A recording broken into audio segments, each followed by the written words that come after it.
வணக்கம். Welcome to சமையலின் சுவை மேக்டே. இன்றைக்கி நம்ம பார்க்க போகிறது கத்திரிக்காய் கொத்து. ஒரு 4 பேர் சாப்பிட்ற மாதிரி. ஸோ எப்படி பண்ணலான்னு பார்க்கலாம். 4 கத்திரிக்காய், ஒரு உருளைக்கிழங்கு, 2 தக்காளி, 2 பச்சை மிளகாய், ஒரு வெங்காயம், கொஞ்சோண்டு ஒரு சின்ன கொட்டை அளவு புளி, கருவேப்பிலை, பெருங்காயம், தேவையான அளவு உப்பு, ஒரே ஒரு வரமிளகாய்.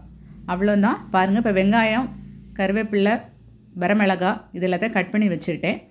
இப்போ பார்க்குற பொருட்கள் எல்லாமே நம்ம குக்கரில் போடக்கூடியது. உருளைக்கிழங்கை கட் பண்ணி தண்ணியில் போட்டு வச்சுக்கோங்க. அப்போ தான் அதோடய ஸ்டார்ச் எல்லாம் வெளியில் போயிடும். ஸோ அப்போ சமைக்கிறதுக்கு நல்லாயிருக்கும். கத்திரிக்காயும் கட் பண்ணி தண்ணியில் போட்டு வச்சிட்டிங்கன்னா காராமல் இருக்கும்.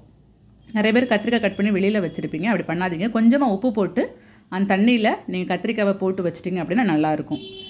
இப்போ அடுப்பை பற்ற வச்சு ஒரு குக்கர் வச்சுருங்க. அந்த குக்கரில் நம்ம கட் பண்ணி வச்சுருக்கிற பொருட்கள் எல்லாத்தையும் சேர்த்துக்கோங்க.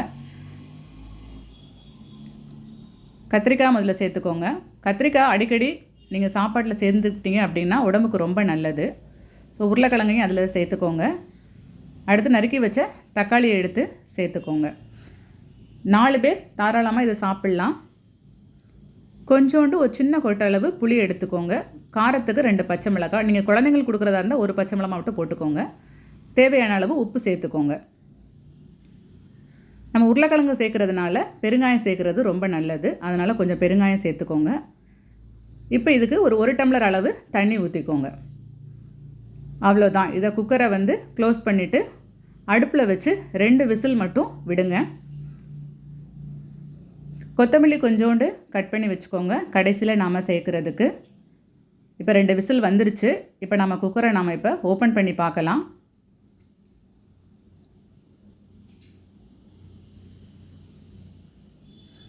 பாருங்கள், நல்லா வெந்திருக்கு. தண்ணி இப்போ கொஞ்சம் அதில் இருக்குது. நாம் தண்ணியை தனியாக எடுத்து வச்சுக்கிடுவோம். ஏன்னா இப்போ நம்ம மத்து வச்சு கடையணும். தண்ணியோடு கடைஞ்சோம்னா நம்மளால் கடைய முடியாது. ஸோ தண்ணியை தனியாக எடுத்து வச்சுட்டு கடைஞ்சிங்க அப்படின்னா ஈஸியாக கடைஞ்சிடலாம். நிறைய பேர் மிக்ஸியில் அரைப்பாங்க. மிக்ஸியில் அரைச்சிங்க அப்படின்னா டேஸ்ட் இருக்காது. உங்களுக்கு சீக்கிரம் 2 விசிலில் தாராளமாக வெந்துடும். ஸோ பாருங்கள், நல்லா நான் மற்ற வச்சு நல்லா கடைஞ்சிட்டு இப்படி தான் இருக்கணும். ரொம்ப நீங்கள் நைஸாக பண்ணிட வேண்டாம். கொஞ்சம் திரியாக இருக்கணும். அப்போ தான் நல்லா டேஸ்ட்டாக இருக்கும். இப்போ எடுத்து வச்சுருக்க தண்ணியை அது கூட சேர்த்துடுங்க. சேர்ந்துட்டு நல்லா இதை கலந்துடுங்க. அவ்வளோதான். அதுக்கப்புறம் அடுப்பில் ஒரு பாத்திரம் வச்சு 1 ஸ்பூன் எண்ணெய் ஊற்றிக்கோங்க. எண்ணெய் நல்லா காஞ்சதுக்கப்புறமா கடுகுளுந்து அது கூட சேர்த்துக்கோங்க. நம்ம ஏற்கனவே பெருங்காயம் உருளைக்கிழங்குல சேர்த்துருக்கோம். ஸோ இதை வாசத்துக்காக கொஞ்சோண்டு நம்ம பெருங்காயம் சேர்க்குறோம். இப்போ கடுகு நல்லா தெரிச்சதுக்கப்புறமா எடுத்து வச்சுருக்க ஒரே ஒரு வரமிளகாய் நம்ம போடுறோம். அது கூட கட் பண்ணி வச்சுருக்க ஒரே ஒரு வெங்காயம், கொஞ்சம் கருவேப்பிலை. வெங்காயம் ரொம்ப வதங்க வேண்டாம். ஏன்னா நம்ம அந்த சட்னியோடு சேர்த்து நம்ம சாப்பிடும் பொழுது நம்மளுக்கு கடிக்கிறதுக்கு வெங்காயம் வந்தது அப்படின்னா ரொம்ப நல்லா டேஸ்ட்டாக இருக்கும்.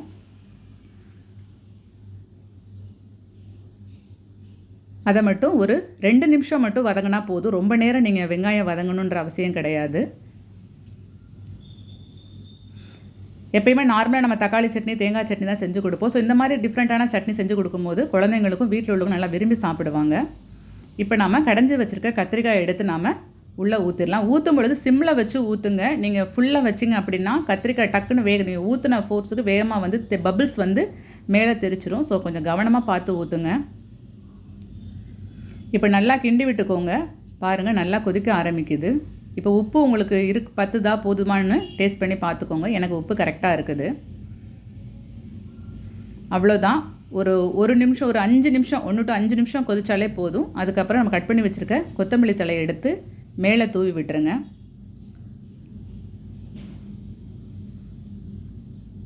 அவ்வளோதாங்க. ரொம்ப சிம்பிளாக சீக்கிரமாக நம்ம இந்த சட்னி பண்ணிடலாம். ரொம்ப வித்தியாசமாக இருக்கும். கண்டிப்பாக வீட்டில் செஞ்சு கொடுங்க. வீடியோ பார்த்ததுக்கு ரொம்ப நன்றி. தேங்க்யூ.